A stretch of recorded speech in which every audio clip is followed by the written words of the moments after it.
መውሊዱሁ የሚለውን ነው ማለት ነው። መውሊዱሁ ልደቱ የትውልዱ ሁኔታ የትውልድ ቦታውን መቼና የት እንደተወለደ የትውልድ ታሪኩን እናየዋለን። የኪታቡ ሰላሰቱል ኡሱል አዘጋጁ ማለት ነው። ውሊደ ሃዘል ዓሊም ውሊደ ሃዘል ዓሊም እኚህ ታላቅ ሼክ የኪታቡ አዘጋጂ ተወለዱ። ውሊደ ማለት ተወለዱ። ሃዘል ዓሊም ሃዛ ማለት እኚህ ወይስ ደግሞ ይሄ ማለት ነው። ዓሊም ታላቁ አዋቂው፣ ይህ ዓሊም ወደ ዱንያ መጣ ማለት ነው። የቱን የተወለደው የሚለው ሊገልጽልን ነው። ፊ በልደቲል ዑየይና ፊ በልደቲል ዑየይና በዑየይና ከተማ ውስጥ ነው የተወለደው ማለት ነው። ዑየይና በሚባለው መንደር ውስጥ ነው የተወለደው።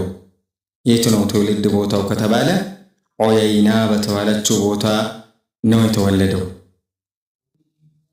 ሰነተ 1115 ሂጅሪያ በሂጅራ አቆጣጠር ሰነተ 1115 ሂጅሪያ በ1115 ሂጅራ ላይ ሂጅራ ዓመተ ምህረት ላይ ተወለዱ ማለት ነው። ፊ በይት ዒልሚን የተወለዱበት ደግሞ ቤተሰብ ፊ በይት ዒልሚን በእውቀት ቤት ውስጥ ነው የተወለዱት ማለት ነው። እውቀት ባለው ቤተሰብ ውስጥ ነው የተወለዱ ማለት ነው። አባታቸው አዋቂ ነው፣ ቁርአንን ያውቀዋል፣ ዒልምን ያውቀዋል፣ ሸሪዓን ያውቀዋል ማለት ነው።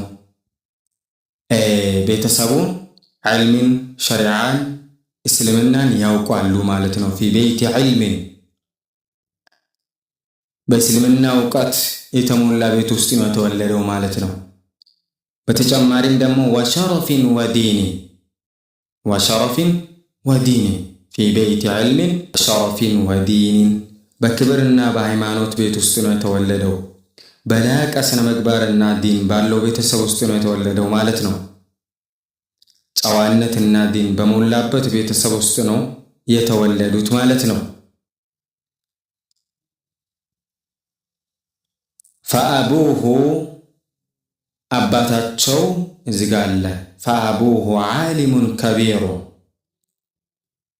አባቱም ደግሞ ትልቅ አዋቂ ነበረ ማለት ነው። ፈአቡሁ ዓሊሙን ከቢሩ